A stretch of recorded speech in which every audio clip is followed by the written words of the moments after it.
Olá, esse é o Mateo Det, o podcast para quem gosta de novela. Você sabe quem é essa tal Odete que eu acabei de dizer? Ah, então pode vir.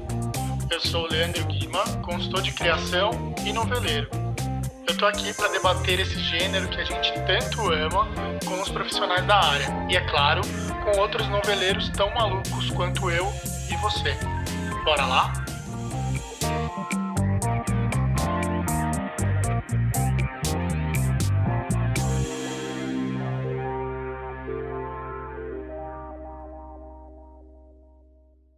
Oi, gente, mais um Mateo Det, esse episódio número 7. A mãe da minha convidada de hoje, a dona Anissete Bruno, disse muito bem outro dia nas redes sociais da filha. O sentido da vida é amar. Eu concordo muito, sim. Se o amor é o fundamento para a gente estar aqui, vivo, será também o amor o ingrediente fundamental para um folhetim existir? O amor, ou até a volta dele, é o que acaba por nos trazer todos os sentimentos, o nosso sentir? Existiria a saudade sem amor? O gozo, o ódio, o ócio?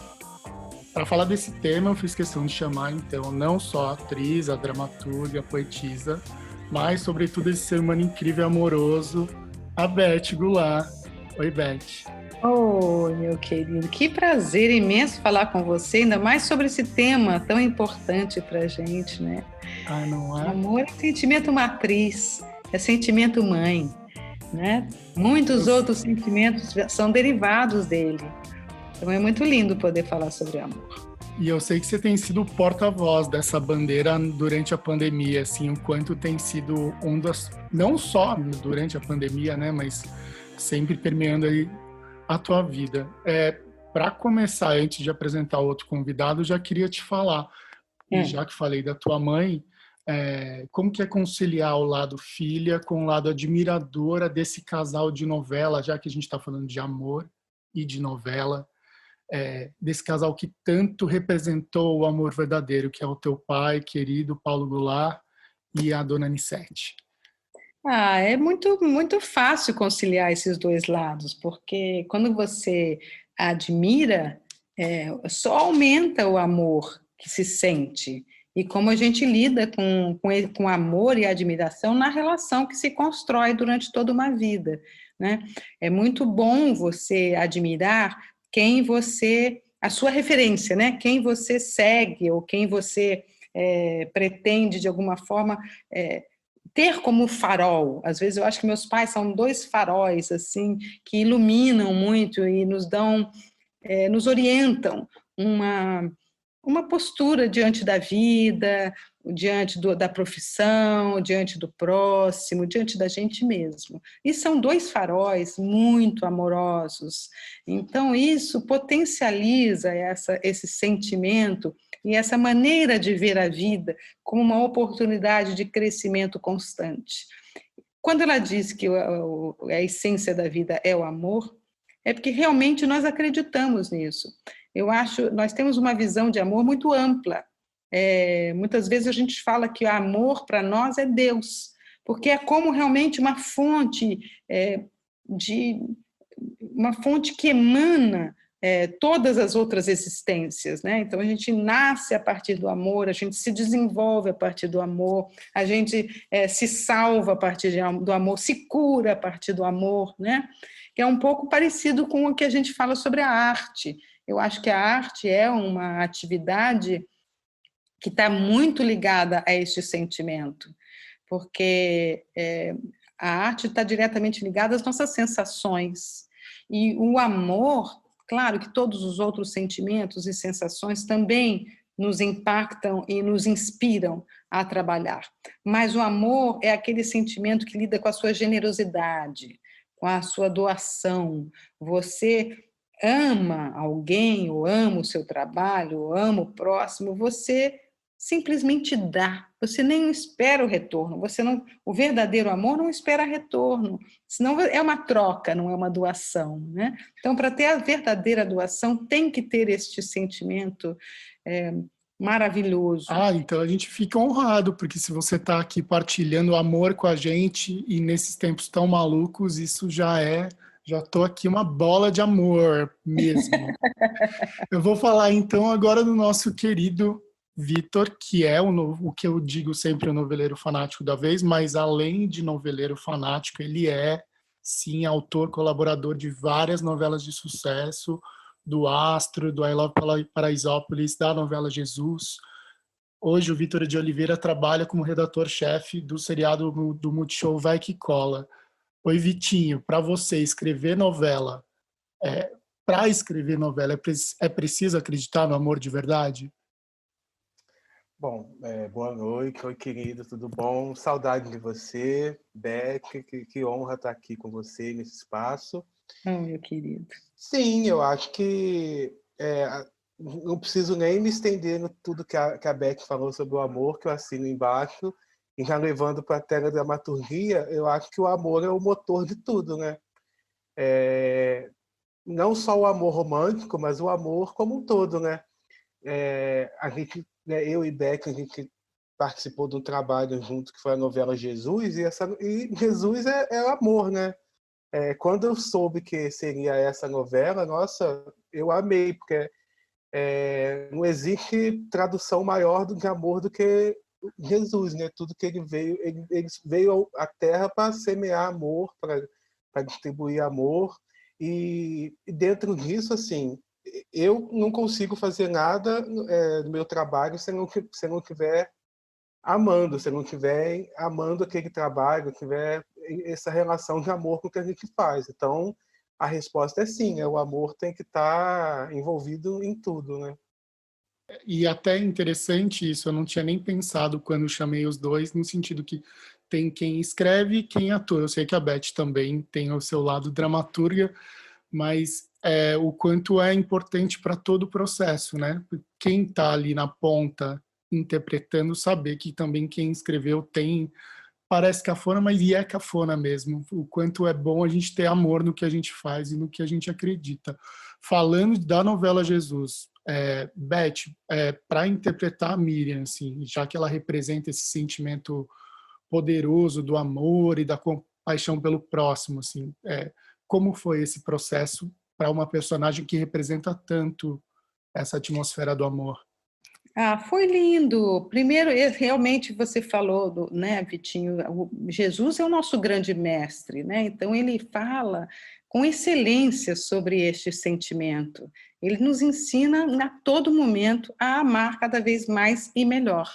E a Miriam era um personagem lindo, porque ela também representava a amizade, que é uma coisa tão linda, né? É um outro tipo de amor, mas também é uma manifestação do amor de uma forma linda, que junta fidelidade, junta companheirismo, cumplicidade, parceria.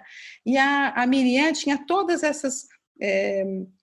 esses elementos na sua característica de personalidade, né? E uma personalidade muito forte, então defendia a amiga de qualquer maneira, compartilhava com ela a beleza de saber a dimensão da existência desse mestre junto com elas, então ela também tinha um orgulho imenso de fazer parte dessa história, de acompanhar o desenvolvimento disso, ela tinha dimensão de quão especial era tudo aquilo que eles estavam vivendo. Então, assim, foi muito bom viver esse personagem, porque Jesus é um personagem tão importante nas nossas vidas e muitas vezes a gente tem uma visão dele meio distanciada, né? Às vezes a gente coloca ele num altar ou numa coisa como se fosse meio longe da gente. A gente olha ele ali, tá longe da gente. Quando a gente vivencia como personagem e contando uma história de vida, você aproxima ele de você. Então, nós tivemos a alegria, através da dramaturgia, de ter essa proximidade com o ser humano que foi Jesus. E isso nos aproxima também dele, como conceito, sabe? Com o ensinamento, como grande mestre que ele foi. E eu achei muito importante a novela, eu sentia isso, sabe? Quando eu vi o capítulo, eu falei, puxa, essa novela me faz bem fazer, participar, contribuir com o resultado, mas também assistir. Porque quando a gente assistia a cena, eu falei, nossa, que cena bonita, né? Que ensinamento bonito que foi hoje, né? Como a gente vê, às vezes, a maldade assim se aproximando das pessoas e como ele tinha uma certa serenidade de lidar com aquilo e de não julgar os outros, de aceitar os defeitos do ser humano. Nós somos, enquanto somos humanos, temos fragilidades e temos defeitos e temos coisas a serem trabalhadas.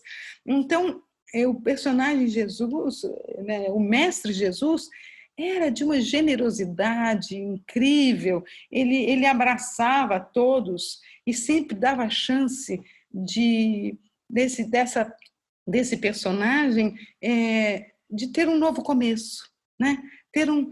Você errou até aqui, mas tudo bem, quem não errou?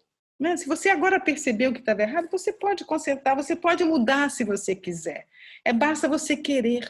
Isso foi maravilhoso, assim, como novela, como atriz, agora falando da experiência de ter participado disso, foi incrível, foi maravilhoso, porque me alimentou muito como ser humano. A forma que você representou a Miriam teve essa verdade, porque, sobretudo, você acreditava muito na personagem, né, em tudo que você estava se propondo ali. Quando você tem que fazer um personagem, você faz aquele exercício que a gente diz da empatia, que é de você se colocar no lugar do outro. Você está ali sentindo aquilo, você está ali pensando, nossa, como deve ter sido realmente viver aquela perseguição toda dos romanos, não é? Aquela disputa de poder, a manipulação de... Aquilo criava na gente uma revolta, né? Mas também uma consciência de como ele foi magnânimo em passar aquilo tudo, pregando a não violência, pregando a aceitação do sacrifício em alguns momentos, pregando que às vezes a gente tem que aceitar coisas que aparentemente são ruins, lá na frente você vai ver que era para ser assim mesmo, né? Aquela coisa, fecha uma porta e abre um portão. A vida é assim, é cheio desses momentos. Então, quando você vive personagens que te levam a essa consciência, é muito gratificante. Eu tenho uma gratidão imensa de ter passado, de ter feito essa novela, por tudo que eu aprendi. Não foi fácil gravar novela. É claro que tinha momentos que era cansativo pra caramba. Nós éramos seguidores de Jesus, então a gente gravava no sol, a gente ficava horas ali com muita gente, no desconforto, às vezes até passando mal. E aí, muitos deles, assim, às vezes os meninos mais jovens ficavam assim, ai, revoltados, puxa vida, a gente só segue, é difícil. Eu falei, olha, é tão bonito o personagem que você está fazendo, imagina que a gente está fazendo isso assim, de uma forma mentirosa, a gente está né, representando isso. Imagina como foi de verdade. Então, aproveita essa oportunidade que você está tendo para você fazer uma doação de si mesmo. Puxa, eles se doaram tanto por todos nós, essa doação aqui não é nada do meu cansaço, do meu calor. Imagina, isso a gente tira de letra. E você sabe que pode ser só uma maneira de pensar, mas ajudava a gente a passar pelo desconforto como uma forma de dizer, não, mas realmente, puxa, eu estou reclamando tanto, né? Isso não é nada perto do que eles realmente viveram. Então, também isso foi interessante. Isso até puxa para o Vitinho, então, porque eu sei que também a tarefa de escrever uma novela é uma tarefa hércule, né? Porque, enfim, não é fácil. Você não escrevia a novela sozinho, mas Vitinho também pode contar um pouco desse processo e o quanto uma história que é tão real, ou enfim, mesmo que seja metafórica, mas tão universal e poderosa, cruza com a dramaturgia e com o amor. Vitinho, fala pra gente. Então, primeiro que era uma grande responsabilidade de ajudar a contar a história do homem mais importante que passou pelo planeta, né? A segunda responsabilidade, que aí eu acho bastante responsabilidade, né, pessoalmente para mim, porque assim, eu era colaborador da novela, não, né, não sou o autor titular. Então, a responsabilidade de contar uma história, ajudar uma outra pessoa a contar uma história, mas a assinatura de outra pessoa, entendeu? Então, eu acho muito mais difícil você ser colaborador, porque você tem uma responsabilidade sobre o que você escreve e sobre o nome do outro, né? No caso, a Paula, que é uma autora maravilhosa, talentosa, de mão cheia, e que Maravilhosa. super generosa, não teve assim, estresse zero, a equipe inteira era incrível, todo mundo, sabe, super, um clima ótimo.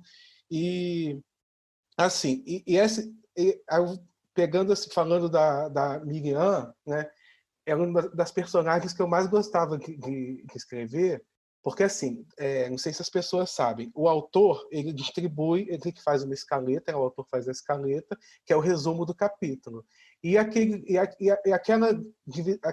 Todas as cenas têm aquela escaleta, e aquela divisão das cenas, né, é distribuída pelos colaboradores. Então eu ficava torcendo para pegar cenas da Miriam, essas pessoas que eu gostava. E o que eu gostava da Miriam? Porque assim, ela era a melhor amiga de Maria, né? E desde a infância, tudo aquela relação de amizade, fidelidade, tudo isso.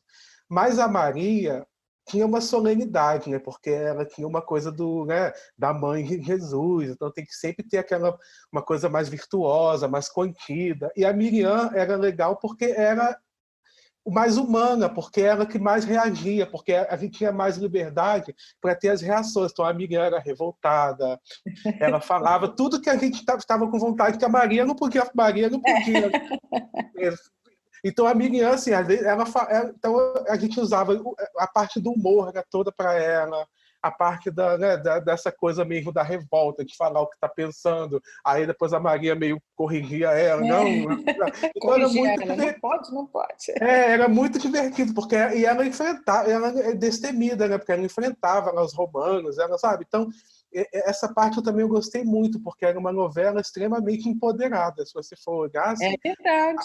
a importância das mulheres ali, as mulheres eram a base ali de tudo daquela. Elas é que proviam o tempo todo, caminhavam junto com Jesus ali. Sempre foram. Sempre, E então, era assim. lindo isso. Realmente, a novela mostrava um lado tão importante das mulheres e que, Sim, normalmente, a história abafa um pouco a presença das isso. mulheres, né? Então, é muito Não, bom valorizar, relembrar a presença delas.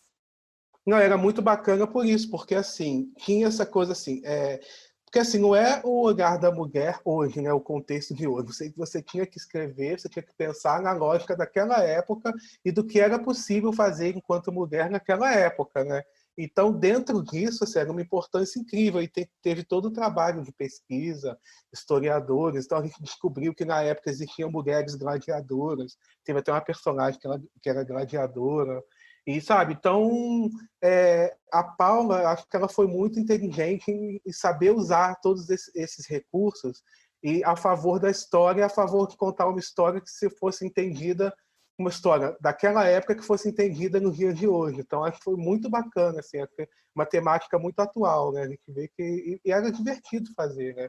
Ainda mais com essa atriz super talentosa, Oh, meu adorava. querido. As cenas da Miriam, eu ficava, tomara que caia para mim. Às vezes caía, eu gostava. É uma delícia, né? É muito bom a gente ter orgulho, né, do trabalho. Ah, é um trabalho que eu tenho muito orgulho, porque eu acho o resultado belíssimo, belíssima direção, fotografia. Mas queria falar do lado noveleiro, então, de vocês dois. O Vitinho é criador de um dos primeiros blogs de novela que a gente sabe. Vitinho, tô errado ou não? Que é o nosso Ah, querido Eu Quero Melão. eu prefiro melão. Muito bom. Eu quero melão, meu Deus, por que eu falei eu quero Difícil. melão? Acho que eu quero melão. Não, porque ele fala eu quero melão, depois eu prefiro melão. Aí eu Ah, então tá bom, eu não tô tão maluco prefiro. assim. Não. Me conta um pouco desse seu lado noveleiro maluco e depois a Beth, Então, então, se ela tem um lado noveleiro, né? eu sou noveleiro desde criança, né? A coisa do filho único ser criado com a televisão ali, né? Com os pais trabalhando e tal. Então, desde criança, esse mundo invadia a minha casa. E eu escrevia, assim, eu via o cotidiano da minha família e ficava escrevendo no caderninho como se fosse uma novela, assim, capítulo 1, fulano vai, não sei o quê, né? E eu ficava inventando, né? Eu botava coisas da realidade, coisas que não existiam, com a minha família, com meus vizinhos e tal. Aí uma vez a minha mãe pegou esse caderno e falou: mas quem que contou tudo isso? Eu falei: ninguém me contou, eu que tô... Porque assim, as pessoas acham que criança é invisível, a criança está aqui vendo tudo. Mas é o meu modo de reproduzir o que eu via na televisão, aquelas novelas dos anos 80 e tal. Só que assim, então eu sempre fui noveleiro, né? E corta para, né, os anos de 2009, por aí, quando estava assim, eu fui um dos primeiros blogs que eu escrevi que falava sobre esse assunto. Foi um dos pioneiros mesmo, não existia essa enxurrada de blogs que tinha hoje. E o diferencial do blog que eu acho era assim, não era uma coisa de cima, assim, vou analisar a novela tal como um crítico. Era a minha lembrança afetiva sobre aquela novela. Então, por exemplo, qual a novela que me marcou? A Gata Comeu. Então, vou falar, quando eu era criança, eu via aquela novela, o que eu achava. E, por exemplo, você era convidado do meu blog, você falava o assunto da novela que você queria, do assunto que você quisesse. Então era uma coisa muito assim, um papo, né? Muito assim, Verdadeira, né? E eu achei que aquilo fosse ficar restrito ao universo dos noveleiros ali, né? Só que acabou que ele começou a ter 400 mil acessos cada post, foi muito assim Uau, grande. naquela época, hein? Que E aí, 400 mil é muita sim, coisa. e aí aí eu comecei a fazer entrevista com autores, com atores e tal, e o negócio virou um livro depois. E o interessante foi quando eu estava fazendo a oficina da Globo, na época da entrevista ainda, no processo seletivo, que eu não sabia se eu iria entrar ou não, eu não tinha quase experiência nenhuma de roteiro nem nada. Aí eu lembrei, eu falei, mas esqueci de falar um detalhe, já estava saindo, eu tenho um blog também chamado Eu Prefiro Melão. Aí, você que é o dono desse blog, a gente ama seu blog. Quer dizer, a Globo já conhecia meu blog, e foi muito bacana que aí eu entrei para a oficina, fiz 4 meses na oficina, e no final, só 4 pessoas foram contratadas. E na minha carta de contratação, dizendo que eu tinha passado, foi muito engraçado, né? Tava aquele papel quebrado da Globo falando: querido Vitor, nós também preferimos melão. Ah, Esse texto num documento oficial, assim, é o selo de que realmente, né? Então, assim, eu não ganhei um centavo com o blog, mas ele me abriu tantas portas, né? E até hoje é uma coisa que eu guardo no meu coração, e assim, tem muito. tudo a ver, porque se fez com amor, né? Que nem eu tô fazendo Sim, podcast, que a gente não tô ganhando dinheiro, sim. não. É a gente que ama novela, ama falar sobre assunto. Então estamos aqui. Beth, você que nasceu no meio de tanta gente talentosa que ama a arte, enfim, esse ofício tão maravilhoso. Como que é? Você é noveleira? Sou super noveleira. Eu acho que todo brasileiro é noveleiro. Novela faz parte do nosso hábito, né, cultural, desde que a gente é criança. É muito legal, interessante isso, que desde criança você fazia isso, Vitinho. Você já era um autor, né, um Maravilhoso. roteirista. E é importante observar as brincadeiras das crianças. Eu também brincava de fazer teatro, juntava todo mundo, porque desde criança realmente a gente manifesta a nosso dom, né? A aptidão, o talento, a vocação, enfim, tem tantos nomes para isso. Mas é claro que eu era e sou noveleira, eu gosto de ver novela. E eu gosto de ver novela, bom, primeiro que eu adorava ver meus pais, depois, quando eu comecei a fazer também muito cedo, para ver o trabalho, eu acho importante assistir, porque é quando a gente tem noção do que está Isso que eu ia fazendo. falar, você assiste Eu teus acho trabalhos. importante ver, porque às vezes a gente, no processo de gravação, não dá tempo, não vai parar todo mundo para você ver sua cena, eles não deixam. E aí você fica, às vezes você consegue ver uma ou outra, tal, para você saber se está no tom certo, se precisa mudar alguma coisa. Então, mas quando você vê mesmo, você acaba vendo no ar. E Aí você você fala, sempre ih, foi assim, não é hoje a Beth com cabeça falando, não, com toda uma consciência, uma carreira enorme de falar, não, hoje é importante, ou mesmo a Beth novinha também já assistia. e sempre foi assim, eu sempre fui muito séria na profissão. Eu comecei profissionalmente com 13 anos, então desde os 13 anos eu muito séria e desde cedo eu comecei em teatro, mas logo comecei a fazer televisão, comecei a fazer um teleteatro, depois eu entrei na Tupi, então eu tive também uma experiência de trabalhar com muitas televisões diferentes, emissoras diferentes e uma escola também de televisão. e eu adorava ver meus pais, então eu tinha essa coisa também de admirar. Nossa primeira conversa foi essa, né? Admiração com amor. Então tinha isso também de ver como é que eles faziam e às vezes acompanhar a gravação. Não era sempre que eles nos levavam. A gente ia até mais em teatro que televisão. Que televisão às vezes atrapalha, né? A criança de repente ela quer ir embora, não pode ir embora. É mais difícil. Teatro é aquele momentinho, são 2 horas, é mais fácil. Mas quando a gente ia, era uma maravilha. Para nós, tudo era uma maravilha, porque nós queríamos, desde muito cedo, fazer teatro, televisão. Descobrimos que era essa a nossa vocação desde muito cedo. Então, tudo era interessante, tudo interessava. Ver, aprender, acompanhar. E isso foi criando realmente esse hábito, e a gente vai vendo muito da dramaturgia, por exemplo, eu sou dramaturga hoje, eu também aprendi vendo, lendo, porque você vai lidando tanto com o material da dramaturgia que você vai aprendendo a perceber como é que funciona, onde está o gancho da cena, o que é mais importante, qual é a trama principal, qual é o que faz a novela andar qual é a palavra certa para isso? Qual é não é o problema a palavra certa, mas qual é o conflito da cena? E normalmente são os vilões que criam mais conflitos. Então, por isso a gente gosta também dos vilões, porque se não tem o vilão, o mocinho fica sem sentido, né? Ele encontra logo a mocinha, acabou a história, não tem história. A novela é todo o processo que o vilão arma para separar o mocinho da mocinha e para ver como no final eles vão ficar juntos. Então, é fundamental a presença do vilão. Então, é muito legal acompanhar isso. Então, eu tenho vários olhares diferentes quando eu vejo um trabalho.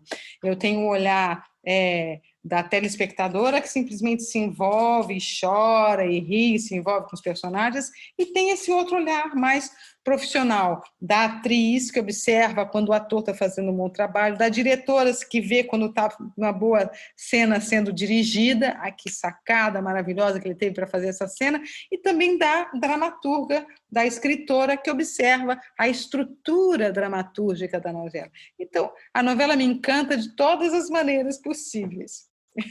E é legal o seu ponto de vista, porque às vezes a gente tem a noção de que, por exemplo, eu que estou do lado de fora, eu não atuo e escrevo, mas ainda não de maneira tão profissional quanto o Vitinho. Você ainda se emociona, mesmo que quem está ali na TV são seus colegas, mas você consegue, a Beth, pessoa, consegue olhar como espectadora também. Isso Com certeza. Olha, uma cena bem feita, você esquece os atores, você embarca com os personagens. Aí a cena está perfeita, né? Tem cenas que são inesquecíveis. Né?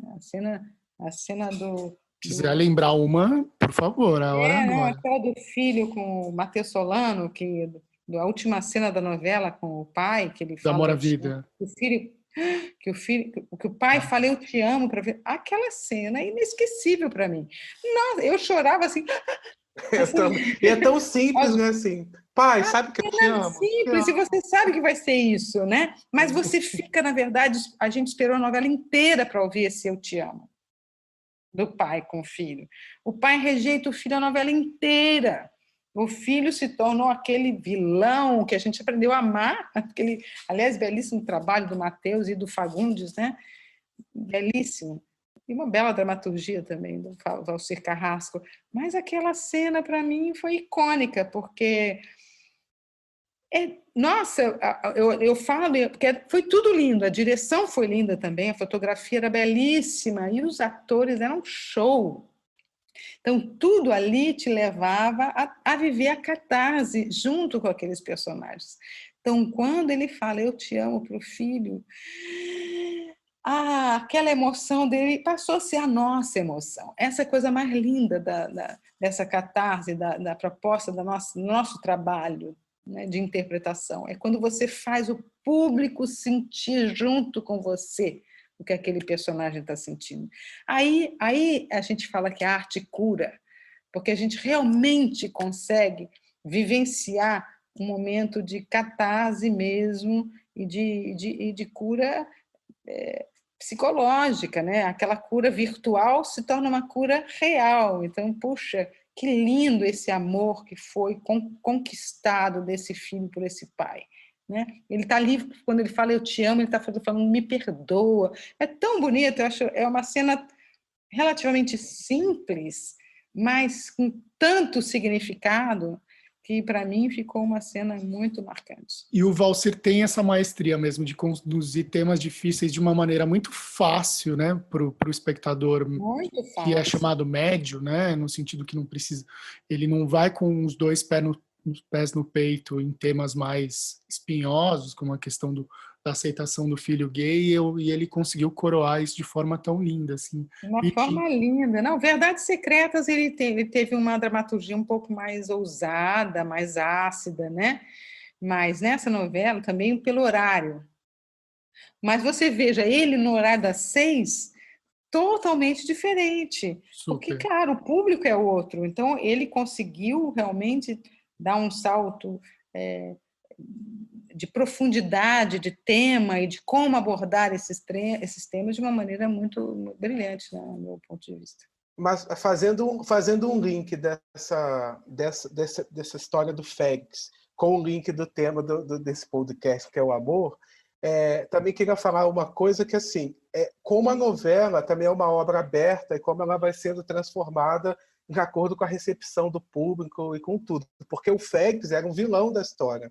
Ele, no primeiro capítulo, jogou um bebê na caçamba de lixo da própria irmã. Não tem nada mais cruel do que isso, né? Então, ele foi criado para ser o vilão da história, mas ele caiu tanto nas graças do público, o público começou, sabe, entendeu a motivação dele, a humanidade dele, ele virou, assim, entre aspas, o herói da novela, com direito a par romântico. Entendeu? Ele terminou com Carneirinho. Mas isso também se deve muito ao trabalho do Solano, né? Que foi brilhante o trabalho dele. E a sensibilidade do autor, do diretor, de ver, nossa, virar a chave da novela e ver, nossa, eu vou por esse lado aqui, porque esse lado é que está funcionando, entendeu? Transformar ele no herói da história, o anti-herói tem da essa história. abertura, né? Porque às vezes o autor fica preso numa ideia inicial e é importante realmente ter essa abertura e perceber que, nossa, ele está me dando outros caminhos, outras possibilidades. É muito legal isso que você está falando. Realmente. Não, e num tempo que a gente está vivendo essa onda conservadora e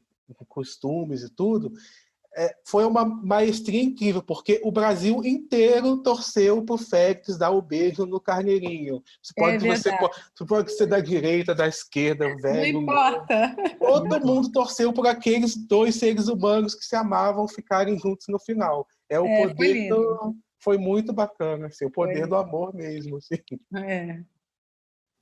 O que eu ia falar também? A gente falou de todos os realizadores, falar do Mauro Mendonça Filho, que dirigiu, então, para também ajudar a coroar também, que é o primeiro trabalho dele. Belíssima direção do Maurinho. Exatamente. Ele conseguiu tirar um certo peso, que poderia, essa história era tão ousada como história, né? E poderia ir para o melodrama, porque ela era realmente muito pesada. Né, jogar o filho caricato, né?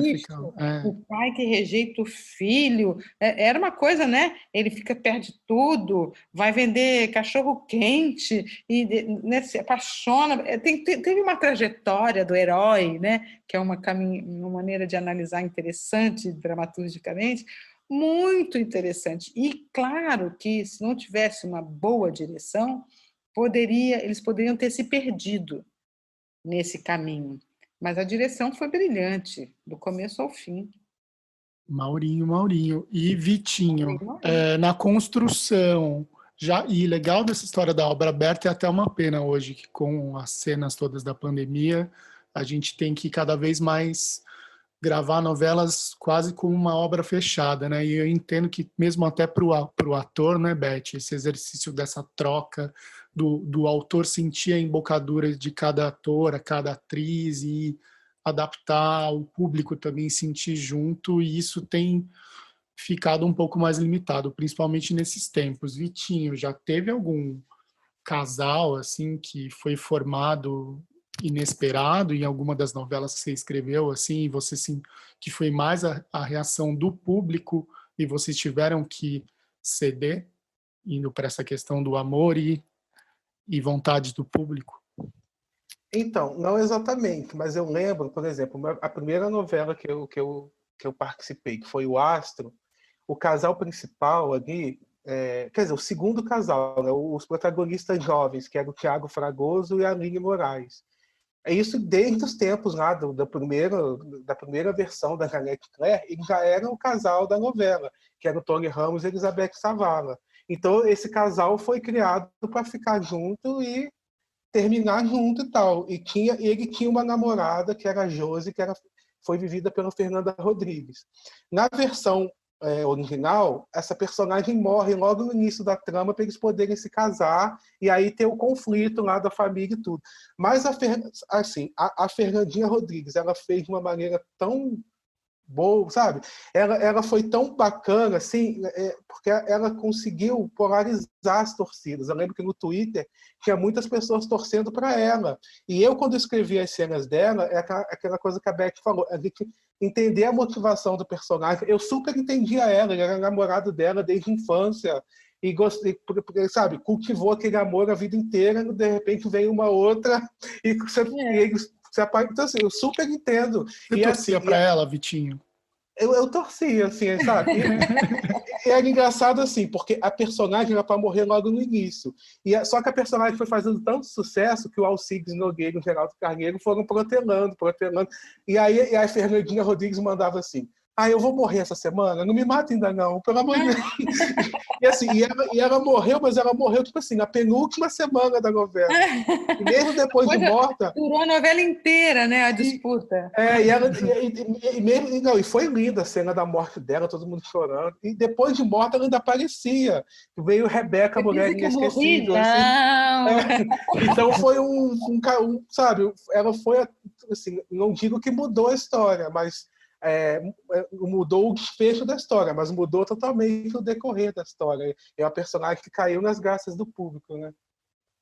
Então agora eu vou falar de tantas conexões, né? Realmente o amor é essa força poderosa, porque abrimos falando da mãe da Beth, e Beth, aqui no podcast sempre tem a participação da minha mãe, porque minha mãe é amor maior da vida, de tudo, Dona Maria Amélia, e ela, noveleira master, sempre me manda perguntinhas maravilhosas. Ela mandou uma para você, vamos ver se você consegue ouvir.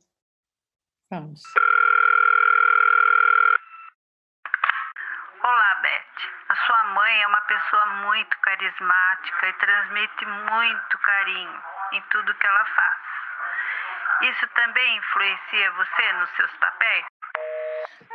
Eu acho que sim. Eu acho que essa coisa do amor que a gente acaba herdando também, né? Meus pais sempre foram muito e são muito amorosos.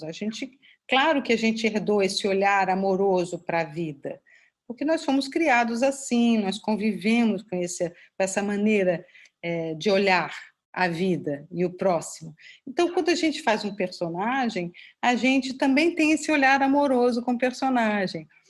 Claro que não é só defender o personagem, mas é ver que todos os personagens têm todos os lados. Né? Às vezes, quando você vai fazer um vilão, você fala assim, ele é só vilão. Ninguém é só vilão ou só mocinho. A gente é uma multiplicidade de seres numa pessoa só. Então, esse olhar amoroso que eu herdei dos meus pais me faz encarar o personagem também de uma forma amorosa. Então, eu dou sempre a chance dele se transformar. Se ele é muito negativo, mal, rancoroso, mas lá no fundo, será que não tem alguma coisa boa ali? Eu sempre acho que tem alguma coisa boa no personagem e isso acaba criando um personagem mais humano. Um pouco do que o Solano fez com o Félix, por exemplo. Né? É claro que ele sabia da vilania do Félix, mas ele procurou a humanidade do Félix. E aí surgiram também o lado bom do Félix, o humor do Félix, uma série de outras camadas do personagem.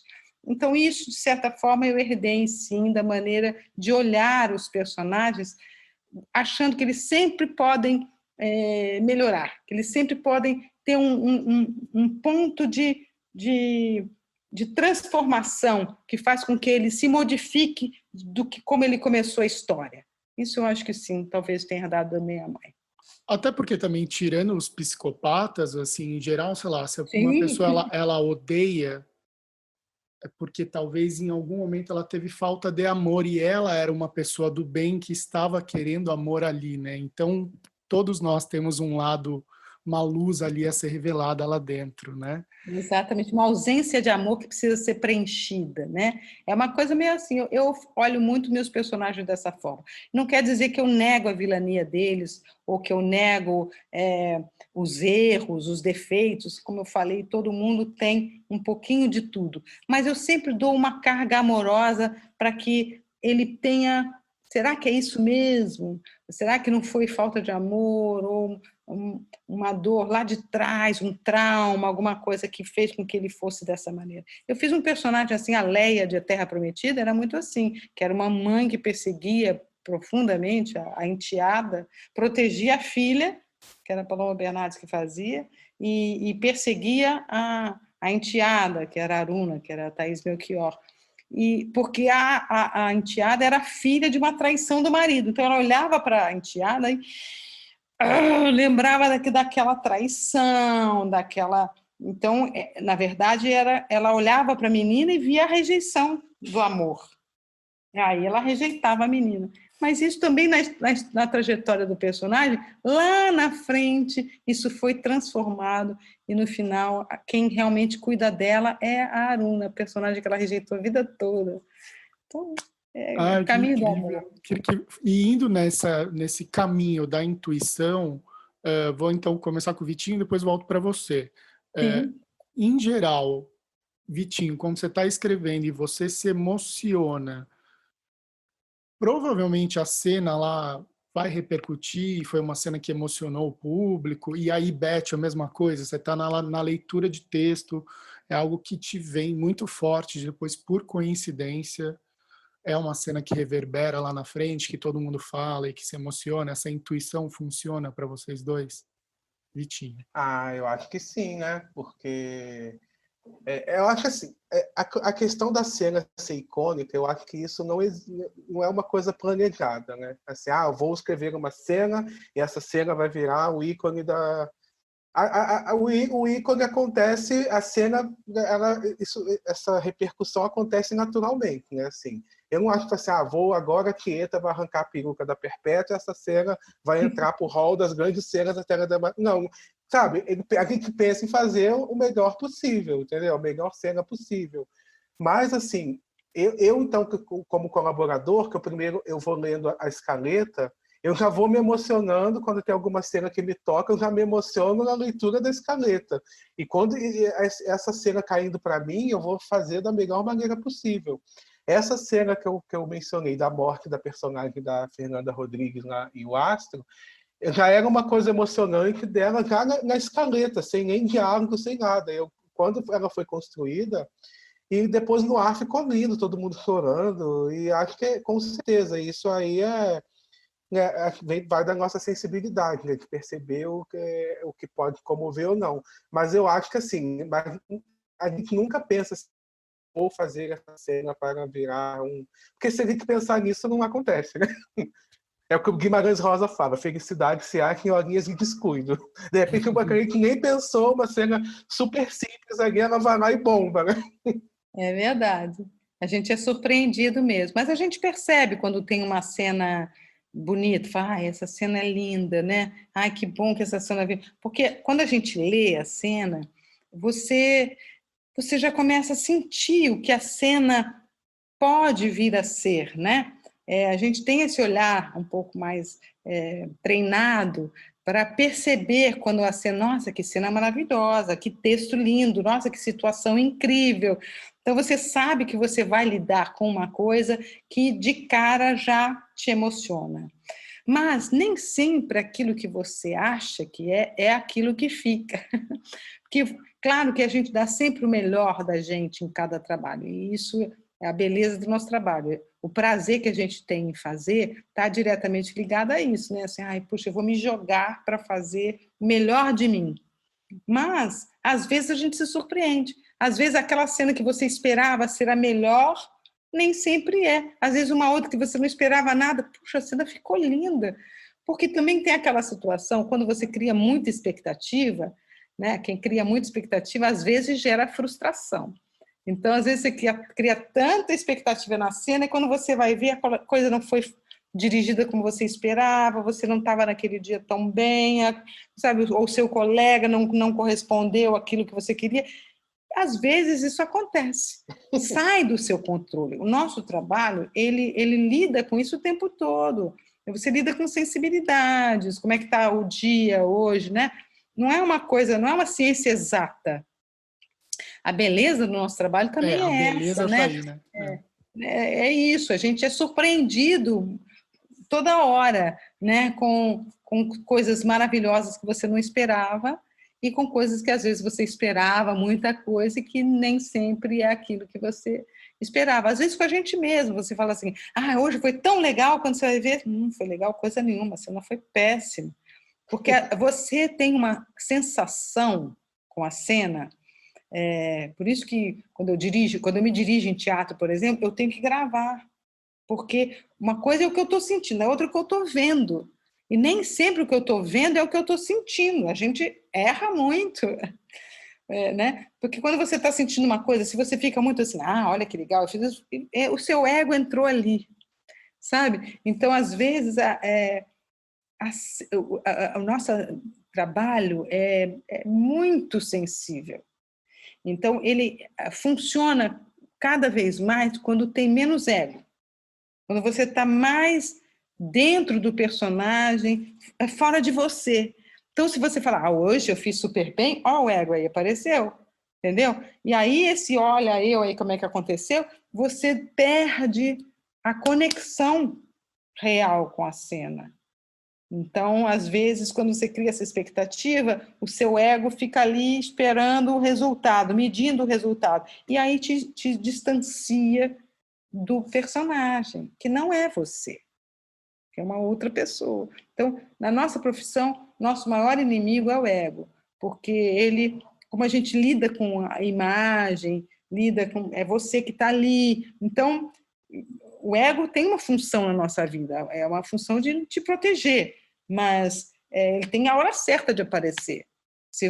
Você tem que também tirar ele de cena, porque quando você está fazendo o personagem, não é você, é o personagem. Então você tem que aceitar ficar feia, ficar gordo, ficar velho, ficar o que o personagem precisa, né? E o ego fica assim, mas eu tô feia, mas eu tô... Aí te distancia do que o personagem precisa que você seja, ou que você faça. Então, o grande desafio do ator é saber tirar o seu ego para se entregar ao personagem e realmente viver aquilo. E aí é pleno. Quando você consegue fazer isso, realmente, aí é difícil ter boas cenas feitas dessa maneira que não funcionam.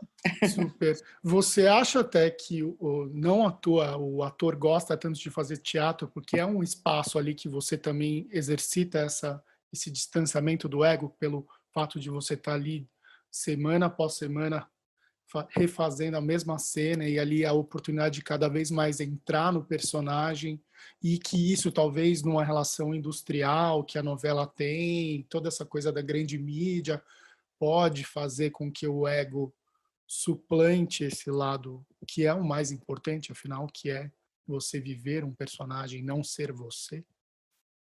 Eu acho que são muitas coisas envolvidas aí nesse processo, mas fundamentalmente no teatro é ao vivo. A coisa está acontecendo ali, tem a troca direta com o público, então você tem que estar entregue. Se você ficar preocupado com como é que está meu cabelo, não sei o quê, você perdeu, você entra numa arena, é que nem uma arena o leão vai te comer, o público é o leão, você entra numa arena todas as noites, ou você domina o leão, não, quem domina sou eu, e aí ele fica mansinho, e ele vai te obedecer, vai ser um leão domado, ou você vai ser engolido pelo leão. Então não tem espaço para isso. né? E a televisão, de certa forma, se você analisar, é meio que um espelho, né? Você tem essa possibilidade de se ver, né? Então o espelho, às vezes, te distrai da função real do ator, de se entregar ao personagem, né? Você não pode deixar que o espelho te fascine e te crie uma armadilha para você, né? Tem atores que conseguem isso lindamente, mas outros não. Então, assim, é mais fácil você cair nessa armadilha do ego na televisão do que no teatro. Porque no teatro, se você ficar nessa, meu filho, você é engolido pelo leão logo que você entra em cena. E para vocês dois, assim, então, voltando de novo para o nosso querido tema amor, a relação no dia a dia com os parceiros, Vitinho, com os outros colaboradores, mesmo que seja de maneira distante e remota, e você com os parceiros de cena é fundamental? Teve pessoas que você levou para a vida, que você, de fato, sentiu amor verdadeiro enfim, são seus amigos, irmãos, filhos aí, por aí? Quer falar primeiro, Beth? Eu vários filhos, quase todos os meus filhos artísticos viraram meus filhos de coração, até uso esse termo. Palominha, minha filha do coração, Thaís é minha filha do coração, Rafael Viana, meu filho do coração, Thaís Fersosa, minha filha do coração. Porque você vive, durante aquele tempo, as novelas às vezes são muito, muito longas, agora que estão um pouquinho menores, mas no meu tempo eram bem longas. E aí você convive com aquela pessoa durante muito tempo, vivendo uma relação de afeto, de cumplicidade, de amor, de amizade. Então, isso, sim, muitas vezes extrapola o trabalho e passa a ser amigos da vida, né? Eu gosto de alimentar isso. Outro dia minha mãe estava falando isso assim, eu adoro fazer isso mesmo, porque eu gosto de receber as pessoas na minha casa. É uma forma de você alimentar esses laços de afeto, de amizade, porque a gente tem muitos conhecidos na nossa profissão, mas poucos amigos. Então, os amigos verdadeiros, às vezes, aparecem assim, em situações como essas, em que você consegue transcender o trabalho e ele vai para a vida. Então, esses meus filhos que eu falo aí, que viraram meus filhos, o Dudu também, o primeiro trabalho que o Dudu fez em televisão, ele foi meu filho. Ele era um adolescente. E aí, quando eu encontrei de novo ele, tá numa novela, uma Globo, ele chegou e falou: que bom encontrar você. Eu olhei para ele assim, fiquei olhando. Falei: você não está me reconhecendo? Eu sou seu filho. Aí, não, porque ele era desse tamanho, aí virou um homem A enorme. frase de novela, né? Você não está me reconhecendo? Eu sou seu filho. Meu filho! Aí pronto, nunca mais ele deixou de ser filho, né? Porque como você cresceu, meu filho! Em outras pessoas que passaram pela nossa vida, pela Najara Tureta, o primeiro trabalho da Najara Tureta foi uma novela na TV Tupi chamada Papai Coração, em que a minha família toda trabalhava nessa novela. E foi o primeiro trabalho dela, ela era uma criança. E aquilo, assim, de certa forma, ela entrou para a família.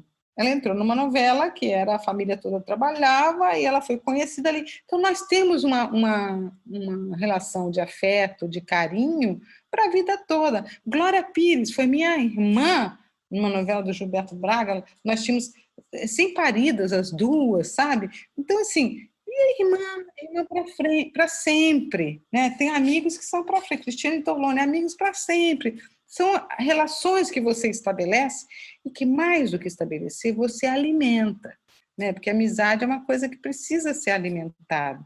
Então, a gente se encontra sempre que dá, não é toda hora, nem todo dia, mas assim, fala, tem alguma coisa importante, por exemplo, eu sei se está acontecendo alguma coisa com as minhas filhas, com os meus filhos, à distância. Foi, tá tudo bem com você? Eu vi uma fotinho assim, eu gostei da sua voz, o que está acontecendo com você? E aí a gente fala, mas você me conhece, mãezinha, você me conhece. Claro, eu sou sua mãe, você quer que eu não conheça você? Então, assim, isso existe, sim. E eu acho muito lindo que exista. Que delícia. E você, Vitinho? Vitinho, eu sei que você tem um amor enorme pelo Tid, pelo Alcides Nogueira, então já que estamos no momento de declarações de amor pelos nossos pares, fala você, Vitinho. Então, o Tid, sim, ele é tudo para mim, né? Porque é a pessoa que o primeiro trabalho que eu fiz na TV foi com ele, e ele, além a admiração é enorme, além do profissional, que ele é o ser humano que ele é. Então a gente é amigo assim para a vida inteira, de se falar todo dia. E ele trabalhar, ele assim, ele é uma pessoa que não existe no meio assim. Eu lembro assim, a primeira cena que eu escrevi, que foi no Astro, eu estava super nervoso. E aí era uma cena como escaleta, que a escaleta é assim, tem autor que coloca uma escaleta super detalhada, com descrição de diálogo, com indicação de tudo. E tem autor que bota uma coisa bem sucinta. E era a minha primeira cena. Ele botou, era uma cena do Amanda e Herculano, que era Carolina Ferraz e Rodrigo Lombardi. Assim. Amanda e Herculano na praia, falam sobre eternidade. Só isso. Oi? Nossa! Aí foi muito engraçado. Meu Deus do céu, eu acho que era meio assim para me testar. Aí eu fiz a cena, coloquei aquele clima de romance e tal, pitada de humor, não sei o quê. Mandei a cena, super nervoso, né? Passou 5 minutos, assim, ele me ligou, vi o telefone tocando, ele... Vitucho, que ele me chama de Vitucho, né? Vitucho, nossa, você entrou com tudo, que maravilha, amei a cena. E sempre assim, ele faz questão de elogiar tudo. Então, assim, não só ele, eu tive muita sorte, assim, na minha vida profissional, sempre pegar pessoas muito bacanas, tanto os autores quanto meus colegas colaboradores, assim. E ao contrário lá da Beth, que, assim, novela é uma trupe com 40 pessoas, né? E a equipe de autores é sempre mais reduzida, né? Jesus, que era maior, que eram 8 pessoas, mas acaba se tornando uma família, né? Que tem um grupo até hoje da novela, e se pergunta e como tá, e indica para outros trabalhos. Eu fui colecionando assim colegas que viraram meus amigos e irmãos. O Tarcísio Lara Poiati, que foi meu colega do Astro, também foi colaborador, que está na Globo até hoje, é meu amigo e irmão, a gente se encontra fala todo dia, se encontra sempre que pode. Então, assim, eu vou acumulando realmente esses amigos que... Claro, uns a gente tem mais afinidade, outros nem tanto, mas as relações sempre foram ótimas e eu carrego várias amizades, assim, desde a época lá do Astro até agora no Vai Que Cola, tem pessoas assim... Sabe, é muito bacana isso, tem essa relação. Em relação ao autor, você tem que casar com o autor, praticamente, porque você tem que entrar dentro da cabeça dele, pensar como ele, fazer tudo como ele. Então, as pessoas às vezes falam, porque é uma panelinha. De certa forma, mas é uma panelinha porque o autor ele tem que ter muita confiança nas pessoas que ele coloca na equipe, tem que ter uma identificação. Porque se a pessoa não pensa daquela maneira, não trabalha daquela maneira, o trabalho não vai fluir, por mais talentoso que seja o profissional. Então, é uma panelinha, entre aspas, mas uma panelinha necessária para o desenvolvimento do trabalho, né? E nada impede que outras pessoas entrem, não é uma panela fechada, né? Super, Né? mas é a questão de você não é o Vitor escrevendo, né? É quase como se você recebesse o espírito do autor titular, então precisa dessa sinergia mesmo, né? E isso, de novo, a gente só tem com amor. A gente já está na reta final aqui, e é o que eu sempre falo no podcast. Aqui não é um mero Wikipedia, porque senão a gente ia para todos os casais clássicos, tem tantos, inúmeros, mesmo os teus pais, né, Beth? Assim, Sim. enfim, a gente poderia enumerar aqui. Eu tenho uma curiosidade só. Você chegava a ter ciúme dos seus pais quando eles faziam par com outros? Não, engraçado. A gente não, mas eles entre si tinham muito ciúme. Que legal. Eles não gostavam de ver a cena, não. Eles falavam assim, a cena sim. Então, tá. Um não gostava muito de ver. Eles sabiam, respeitavam, claro, não tinha como, né? Mas ver a cena, eles davam sempre um jeitinho de não ver. Na verdade, achava bonitinho, né? Então, a gente não chegava a ter ciúme, porque a gente sabia. A gente tem ciúme, mas é um ciúme bonitinho também, Sim. e deles, porque, assim, a mamãe é a mãe e a avó mais amada do Brasil. Então, todo mundo queria que a sua mãe fosse minha mãe, queríamos que sua mãe fosse a minha avó. Eu falei, só um pouquinho. Mas a mãe é minha. E eu tive o privilégio de escrever para ela a Isabelita Galof Paraisópolis. Mesmo, que maravilha.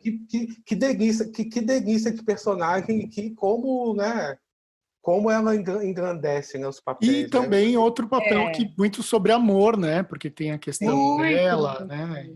E ela estava com Alzheimer. Então.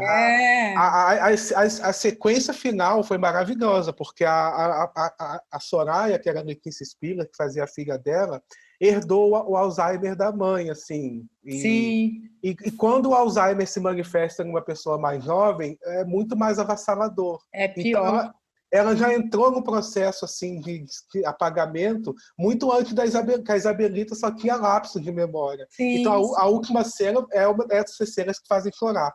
Que a Letícia se olha no espelho e fala, nossa, que mulher linda. Ela não se reconhecendo. Sabe quem é. E admirada com a própria imagem e a mãe que ia lá cuidando dela. Maravilhosa essa cena. Assim. Maravilhosa a cena mesmo.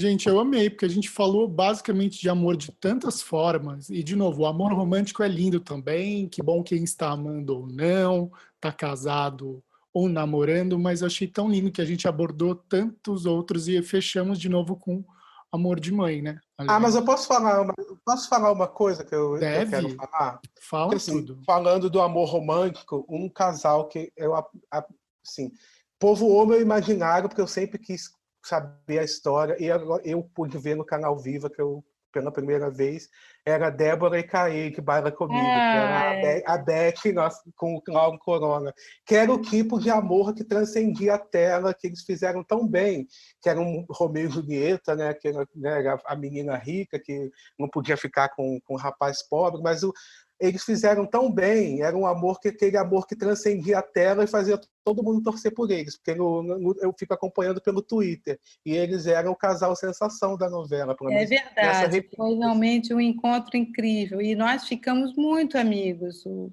Laurinho foi meu padrinho de casamento, então fizemos uma viagem juntos também. A novela, meu personagem começava em Portugal, então eu tive essa chance de ir a Portugal gravar, e tinha ela toda recatada, toda séria, e ele carioquíssimo.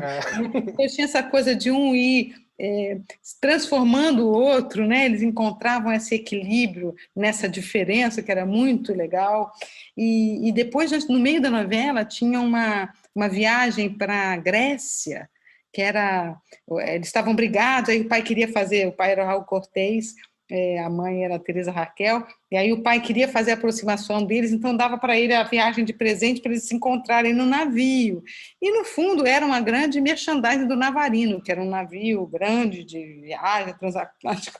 Quando a gente foi gravar, o Navarino estava encalhado.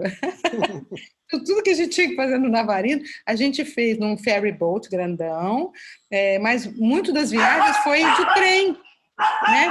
Mas foi maravilhoso, quando nós pudemos ir para Veneza, que foi incrível. Minhas cachorrinhas. Não tem problema, tá tudo certo. Minhas cachorrinhas ficaram loucas.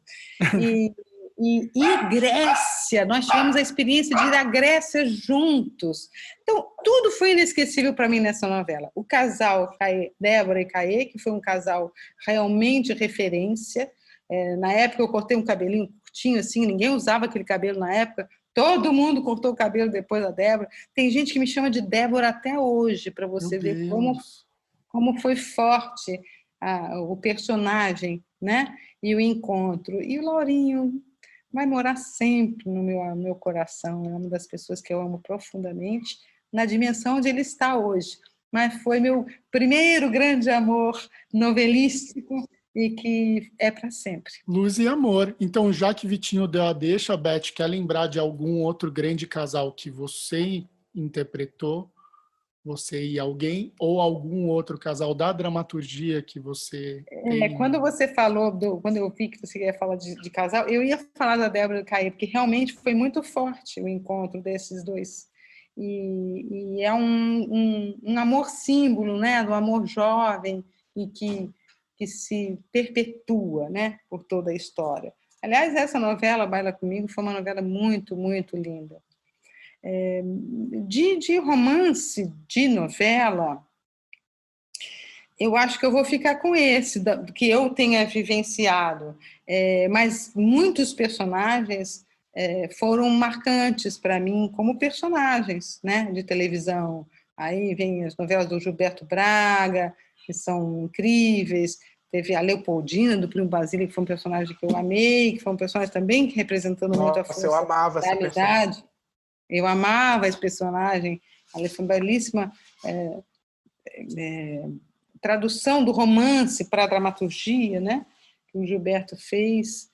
A Nelly, do Paraíso Tropical, também, que era um outro grande personagem. A Regina, do Vidas em Jogo, que era uma mãe leoa, né? Outro tipo de amor, esse amor de mãe, né? Que era uma coisa muito forte. Na Terra Prometida tinha essa paixão da Leia pelo Kemuel, que era o marido, né? Todas as maldades que ela fazia com a filha, por um amor imenso que ela sentia pelo marido, pelo Kemuel. Eu amo essa cena final da personagem Nelly que você fez na Paraíso Tropical, né? Que ela vai virar representante comercial no Grajaú, não sei o quê. Aquela que quer ficar rica e termina pobre, né?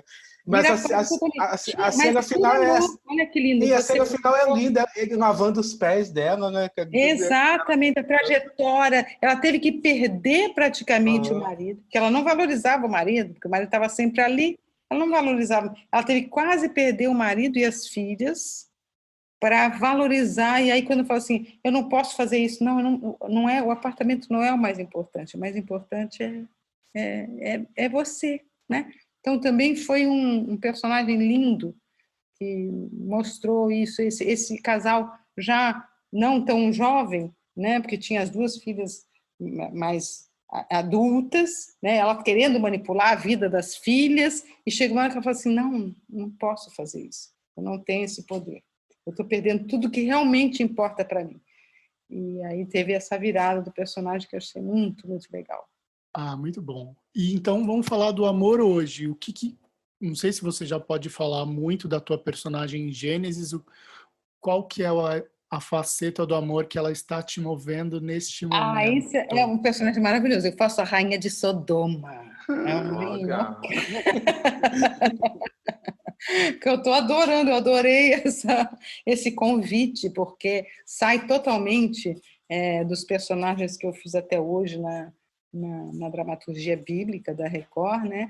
É um personagem bíblico, mas é um personagem que tem um apelo futurista imenso, e eles vão embarcar nessa proposta mesmo, de Sodoma ser um lugar assim meio atemporal, sabe? Meio futurista, as relações não têm relação. Então ela é louca, ela viaja, depois vai prisioneira, depois ela continua viajando na história dela, continua achando que ela é uma rainha, ela já é prisioneira, e aí depois volta. Vai ser muito interessante, um personagem, eu não posso aprofundar muito, Sim, não pode contar muito a história. Curioso, gente, mas é um personagem, de qualquer maneira, que ela tem um amor enorme por si mesma, mais do que tudo.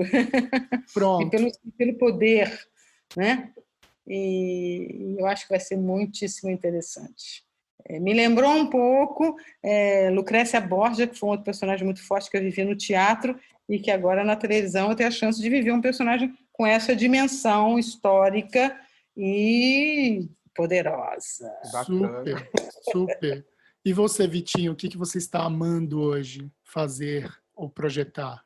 Então, falando desse tema amor, assim, o Vai Que Cola, embora que seja essa comédia que as pessoas, né, assistem para rir, mas é a liga que liga aquele pessoal todo, é o amor, né? Aquela família que está ali. E é muito legal, esse ano não tem gravação com plateia, né? Mas você vendo as pessoas indo na plateia e, assim, sabe, felizes e encantadas com os personagens. Eu acho que a cola ali é o amor, é a família. Eu acho que tudo que a gente faz, todas as histórias, o que liga é o afeto, né? Fora o Vai Que Cola, também tem 2 projetos aí de televisão mais ou menos, que estão vindo aí, que ainda não posso falar, mas que são muito bacanas também. Tem amor dentro, tá tudo junto. Tem, energia, a luz. Tem amor, tem uma que é um novelão, assim, que vai vir com tudo, mas eu ainda não posso falar. Tudo bem. Essa frase também é maravilhosa, né? Capítulos. Eu sempre termino o podcast com um quadrinho que é o que Odete diria. Então ela dá, a gente tenta pensar como Odete, Beth e Vitinho que entram na cabeça de personagens. O que a Odete Reutemann diria sobre o amor, Beth? Precisa?